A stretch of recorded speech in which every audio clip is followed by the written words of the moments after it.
Shalom, salam jumpa kembali bersama dengan saya Melayanto Nama. Hari ini bacaan kita dari Matius pasalnya yang kedua ayat yang ke-10 sampai ayat yang ke-11. Ketika mereka melihat bintang itu, sangat bersukacitalah mereka. Maka masuklah mereka ke dalam rumah itu dan melihat anak itu bersama Maria, ibunya, lalu sujud menyembah dia. Mereka pun membuka tempat harta bendanya dan mempersembahkan persembahan kepadanya, yaitu emas, kemeyan, dan mur. Saudara yang kekasih, hari ini tema kita berbicara tentang Natal membawa harapan pada orang percaya. Hari ini kita berbicara tentang Natal, maka besok adalah tepatnya tanggal 25 Desember. Sebagaimana hal biasanya, orang Kristen akan mengadakan hal Natal di setiap tahunnya di tanggal 25 Desember.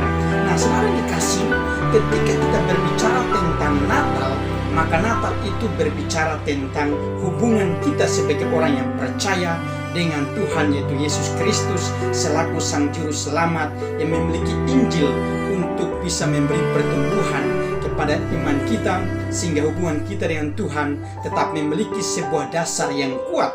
Nah, saudara yang kekasih, ketika kita berbicara tentang Natal, maka hal menariknya daripada Natal itu sendiri adalah berbicara tentang hari kelahiran Kristus di tanah Yudea, di kota Bethlehem pada tahun 2000 yang lalu. Nah, saudara yang kekasih, ketika Kristus lahir di Bethlehem, maka pada saat yang bersamaan itu jugalah turut hadir yang namanya Injil kepada seluruh dunia, bahkan kepada seluruh manusia yang ada di atas muka bumi ini. Sehingga barang siapa yang percaya kepada Kristus, hidupnya tidak akan menjadi binasa, tetapi akan memperoleh hidup yang kekal. Nah, saudara yang kekasih, dan ketika Kristus lahir dan Injilnya itu pun ikut lahir, maka itulah yang disebut kabar sukacita, kabar damai sejahtera, kabar yang gembira, yang sangat menyenangkan, bahkan yang sangat ditunggu-tunggu oleh banyak orang yang ada di seluruh muka bumi ini, khususnya untuk orang-orang yang percaya di zaman sekarang, yaitu kita sendiri selaku gereja Tuhan yang terus dipersiapkan untuk menyambut kedatangan Tuhan yang kedua kali itu juga. Saudara yang kekasih, ketika kita berbicara soal kelahiran Kristus, maka kabar sukacita yang telah kita miliki dan kita sudah mendengar melalui Injil dan lain sebagainya. Dan kenapa dikatakan ketika lahir Kristus adalah menjadi sebuah kabar sukacita?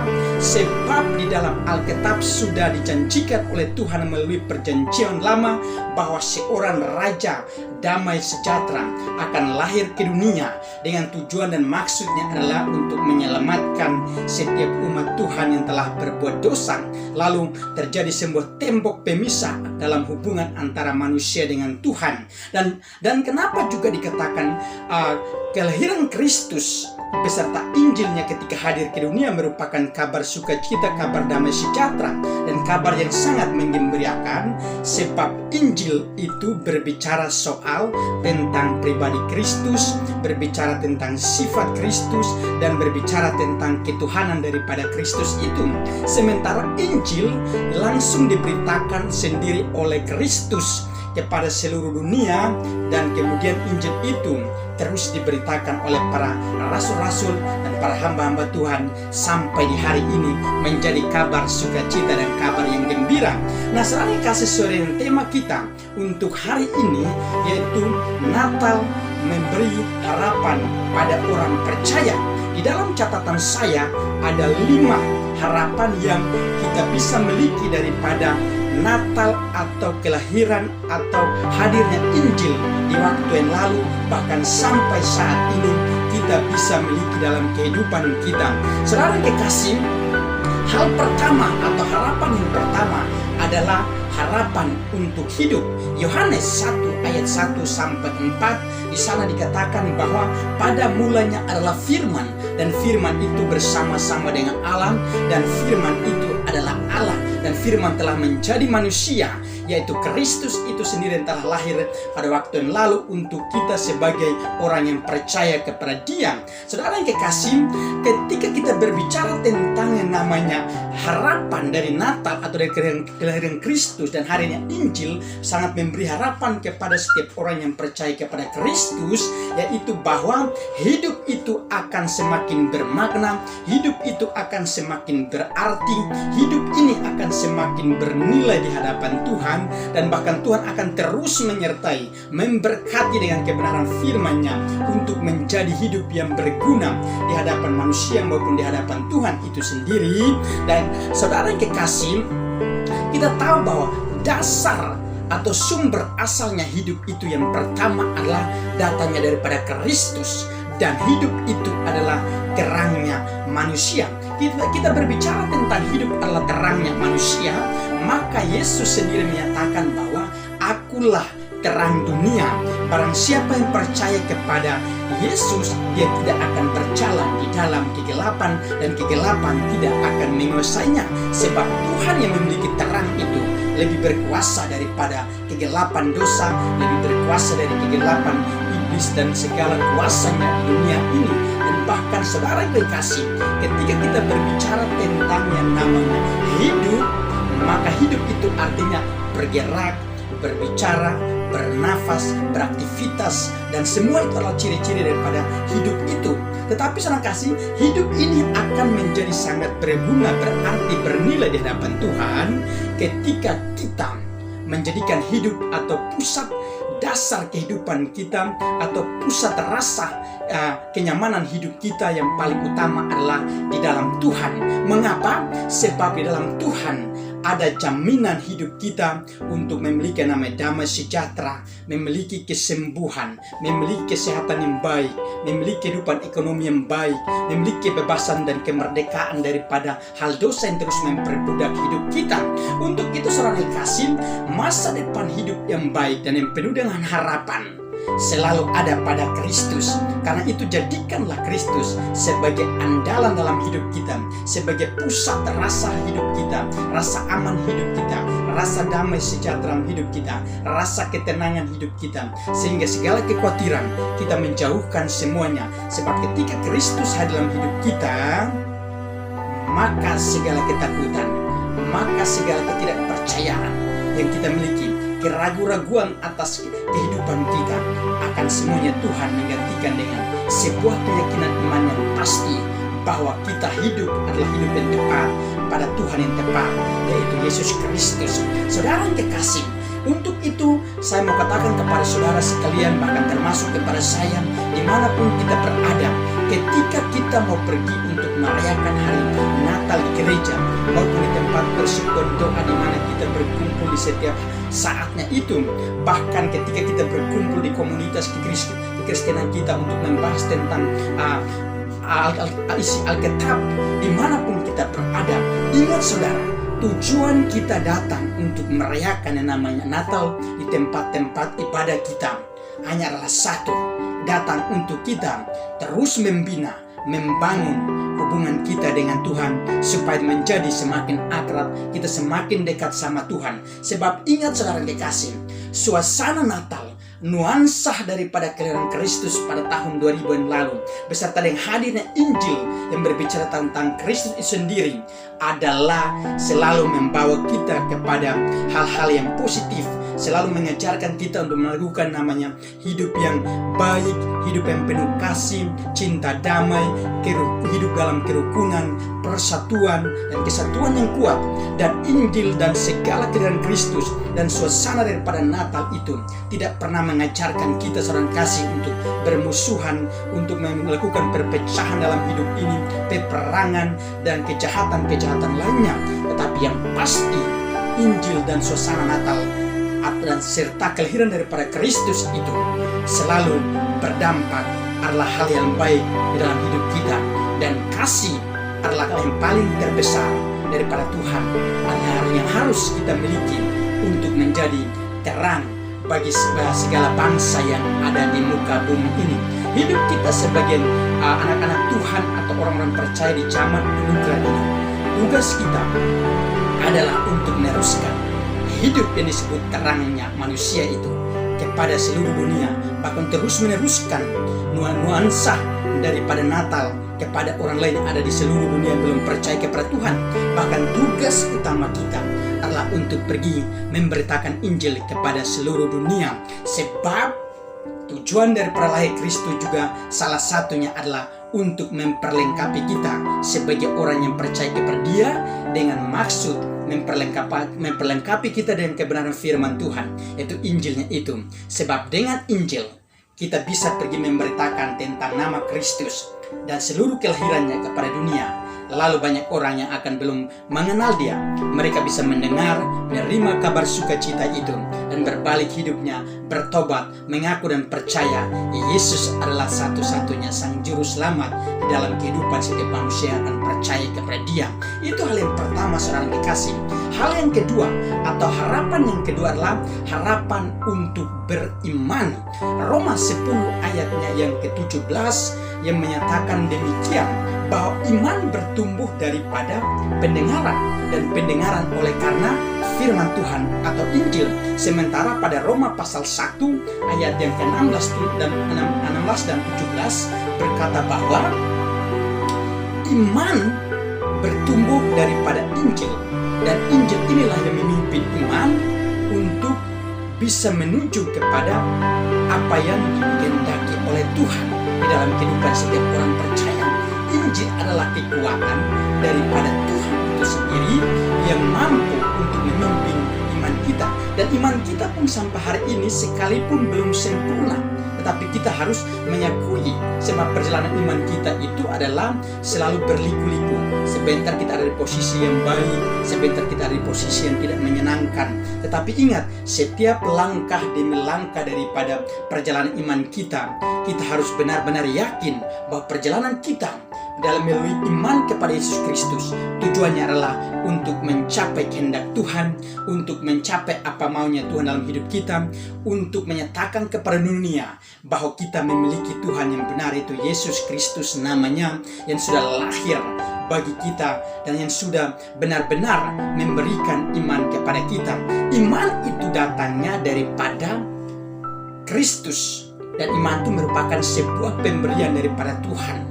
Dan pemberiannya itu melalui caranya adalah memberitakan Injilnya kepada dunia. Dan kita sebagai orang percaya, kita mendengar Injil itu, bahkan orang yang belum percaya juga akan mendengar Injil itu, lalu imannya mulai timbul. Ada. Untuk itu kita bisa dapat mengetahui bahwa iman timbul daripada benih firman yang ketika ditaburkan, maka dia akan menjadi tumbuh, menjadi sebuah iman yang baik. Nah, saudara yang kekasih, ketika kita berbicara tentang iman, maka tujuan kita memiliki iman dalam Tuhan, dalam Kristus adalah untuk kita tetap fokus kepada perjalanan rohani kita sampai suatu kelak kita bisa bertemu muka dengan muka bersama dengan Tuhan kita yang kita benar kita menyembah, kita berdoa kepada Dia, yang senantiasa kita mengandalkan Dia, yang senantiasa kita terus berharap kepada Dia. Dan iman itulah yang akan menuntun kita untuk terus mengenal siapa Tuhan kita, kehendaknya, sifatnya, bahkan untuk terus menuntun kita untuk terus memiliki hidup pengharapan yang besar di hadapan Tuhan, dan untuk terus menguatkan kita menjadi dasar hidup kita untuk benar-benar kita yakin dan percaya, dan kita terus mengandalkan Tuhan di setiap waktu. Dan iman itu, Alkitab berkata bahwa iman adalah harapan dari segala sesuatu yang belum kita lihat, dari apa yang belum kita lihat dan apa yang belum kita tahu. Percayalah bahwa iman kepada Tuhan akan terus menjadi jalan alamat kita untuk sampai mengerti apa yang benar-benar kita belum tahu, khususnya mengenai apa rencana Tuhan di dalam hidup kita. Setiap orang memiliki sebuah rencana daripada Tuhan, dan Tuhan sudah memiliki rencana yang besar dalam kehidupan setiap orang.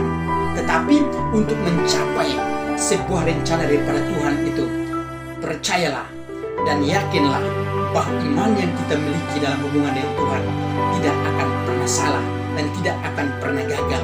Sebab iman yang kita miliki adalah jembatan untuk kita terus mendekatkan diri kepada Tuhan. Nah, saudara kekasih, ketika Tuhan memberikan iman kepada kita, maka iman itu harus terus untuk bertumbuh. Dan bertumbuhnya dengan cara apa?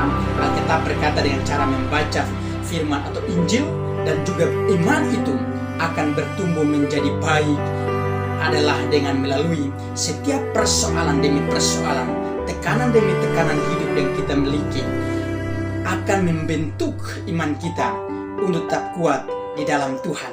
Percayalah, nuansa Natal selalu memberi kita iman yang kuat. Percayalah, kelahiran Kristus dan hadirnya Injil ke dunia adalah untuk memberikan kita harapan iman yang besar untuk tetap percaya bahwa Yesuslah jalan kebenaran dan hidup kita. Itulah hal yang kedua, saudara kasih. Harapan yang ketiga adalah harapan untuk berdoa. Matius pasalnya yang ke-26 ayat yang ke-41. Saudara yang kekasih, ketika kita berbicara tentang hal doa atau berdoa, maka hal doa atau berdoa itu artinya kita berbicara dengan Tuhan, kita berkomunikasi dengan Tuhan, kita mau untuk mengajak Tuhan untuk berdiskusi, berdialog tentang apa yang benar-benar kita inginkan atau apa yang ingin kita menyampaikan kepada Tuhan. Maka doa selalu menjadi sarana kita, menjadi solusi dalam kehidupan kita, di setiap persoalan kita, di setiap kebutuhan kita, di setiap apapun yang kita ingin untuk mencapai. Ingat dan percaya, doalah senantiasa, sebab doa itulah akan selalu didengar oleh Tuhan, dan Tuhan akan melihat dengan semua itu baik, dan Tuhan akan menjawab. Ketika kita berdoa kepada Tuhan, maka Tuhan itu tetap mendengar, asalkan motivasi kita adalah motivasi yang benar. Saudara yang kekasih, kita berbicara tentang hal doa, maka doa merupakan sebuah senjata rohani kita atau sebuah senjata yang sangat kuat dalam kehidupan kita untuk kita bisa berdoa saat kita lemah, untuk kita bisa berdoa saat kita berhadapan dengan kuasa kegelapan, untuk kita berdoa saat kita melakukan peperangan rohani melawan roh-roh jahat di udara, penghulu-penghulu dunia, setan-setan dan roh-roh yang tidak berkenan di hadapan Tuhan. Nah, kekuatan rohani ini adalah untuk benar-benar membuat kita semakin mengandalkan Tuhan. Ketika kita menghadapi persoalan, ingat, doa akan selalu menjadi solusi dalam kehidupan kita. Dan kekuatan kita adalah kekuatan doa. Sebab tanpa doa kita tidak bisa berkomunikasi dengan Tuhan. Tetapi dengan doa kita terus berbicara sama Tuhan. Lalu Tuhan turun tangan menyelesaikan setiap persoalan kita. Ingat, ketika Yesus Kristus lahir ke dunia, maka sebagian hal doa yang dilakukan oleh orang-orang Majus ketika melihat bintangnya, mereka pergi. Lalu yang dilakukan pertama daripada orang-orang Majus itu ketika bertemu dengan Sang Juru Selamat dunia yang telah lahir di Bethlehem itu adalah mereka menyembah, mereka mempersembahkan seluruh harta yang mereka miliki.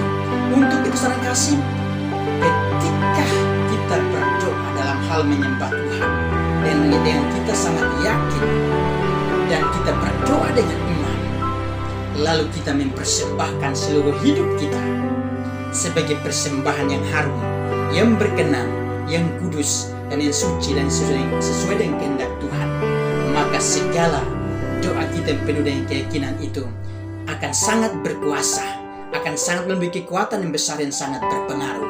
Lalu Tuhan akan menjawab seturut waktunya, dan semuanya Tuhan akan menjawab tepat dan indah pada waktunya bagi kita. Haleluya. Saudara yang kasih, itu hal yang ketiga. Hal yang keempat adalah harapan untuk selamat. Saudara yang kekasih, Efesus pasalnya yang ke-1 ayat yang ke-7 menyatakan bahwa kita bisa diselamatkan karena ada penebusan. Sementara saudara yang kasih, pada Yohanes pasal 1 ayat 16 dan 17 di sana katakan bahwa setiap kasih karunia demi kasih karunia datang dan asalnya hanya dari satu nama, yaitu Yesus. Karena itu saudara kasih, ketika Natal hadir ke dunia, yaitu kelahiran Kristus dan Injilnya, maka saat itu kasih karunia mulai berlaku untuk kita sebagai orang-orang yang benar-benar percaya kepada Dia maupun manusia yang belum percaya kepada Dia. Kasih karunia Tuhan berbicara soal waktu. Kasih karunia Tuhan berbicara soal kesempatan, dan setiap kesempatan yang kita miliki adalah kesempatan untuk selamat. Dan kasih karunia atau bukti kasih daripada kasih karunia Tuhan ketika Ia lahir ke dunia, lalu Ia menyatakan pertama atau adalah Injil kebenaran itu kepada seluruh dunia. Tetapi kemudian juga Dia menyatakan seluruh kasih karunia kepada manusia itu adalah hal-hal yang sangat luar biasa. Orang sakit disembuhkan, orang buta dicelikan matanya untuk melihat, orang tuli dijamah telinganya lalu bisa mendengar, orang lumpuh bisa berjalan, orang mati dibangkitkan. Dan itulah kasih karunia daripada Tuhan kepada setiap orang yang percaya kepada Dia. Dan ada begitu banyak kasih karunia Tuhan yang secara sangat berkelimpahan dalam kehidupan kita sebagai orang percaya.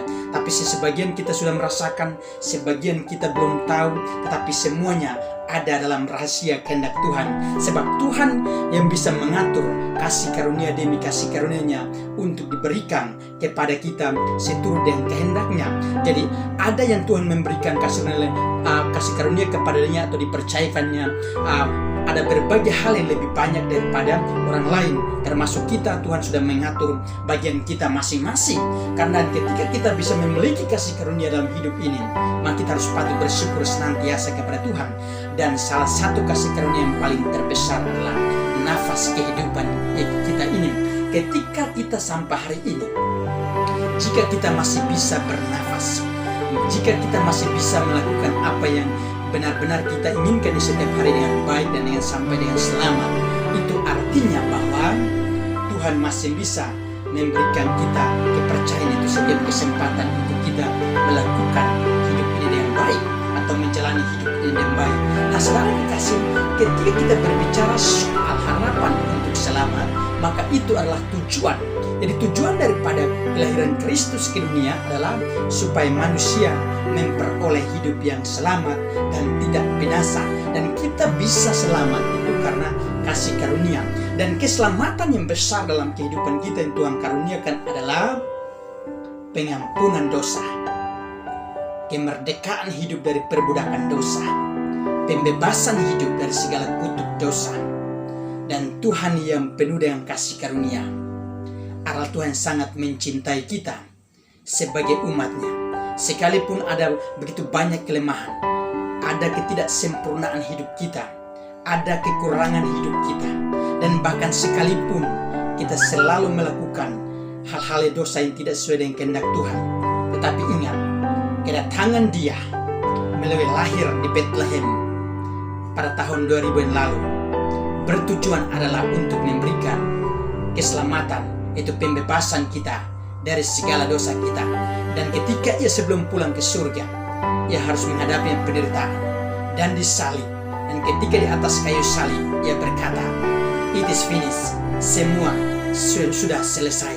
Itu artinya bahwa Tuhan yang lahir ke dunia adalah Tuhan Yesus yang tidak datang bukan untuk menghitung dosa kita, tetapi untuk memberi pengampunan, datang untuk memberi kelegaan kepada yang terbeban berat, bahkan datang untuk memberi jalan kebenaran, keselamatan dan hidup bagi kita, supaya kita memiliki kesempatan untuk hidup kembali bersatu secara damai bersama dengan Tuhan.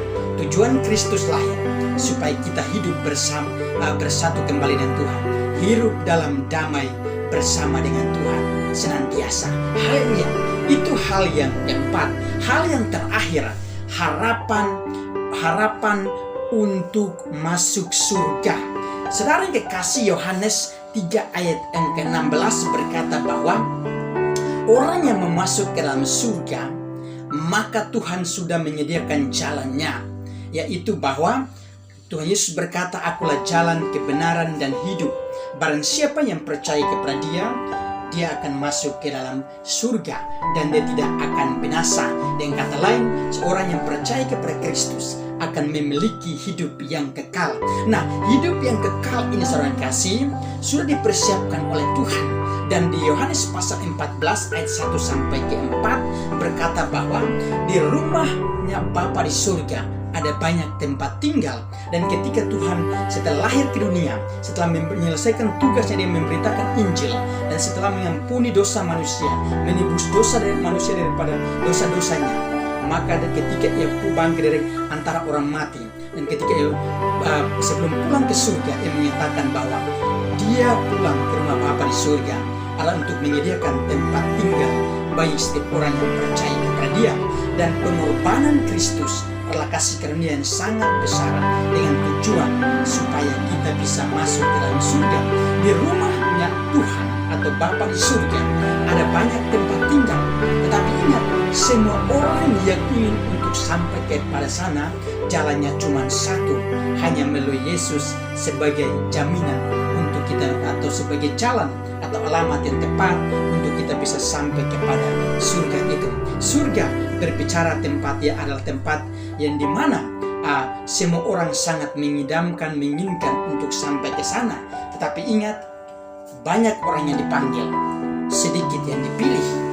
Untuk itu sebagai kita sebagai orang yang percaya kepada Tuhan sampai saat ini, mari kita merenungkan nuansa Natal yang penuh damai dalam hidup kita, yang penuh pengorbanan daripada Kristus, dengan tujuan supaya kita sampai kepada surganya. Dan tetaplah berpegang teguh pada keyakinanmu dan pada kebenaran yang ada padamu sampai pada akhirnya, jika ia datang kembali kepada dunia untuk yang kedua kalinya, dengan maksud bukan untuk menebus kita lagi, tapi untuk membawa kita, menjemput kita menuju kepada surganya. Saudara dikasih, berbicara tentang untuk masuk ke dalam kerajaan surga, maka salah satu pintunya adalah Yesus Kristus itu sendiri sebagai pintu anugerah yang kita bisa melewati untuk bisa sampai kepada surga yang sudah disediakan oleh Bapa di surga. Dalam Roma 10 ayat 10, barang siapa yang menyakui Yesus, barang siapa yang percaya kepada Yesus, dia akan diselamatkan. Yesus adalah gembala dan sekaligus pintu untuk menuju kepada surga yang kekal. Haleluya.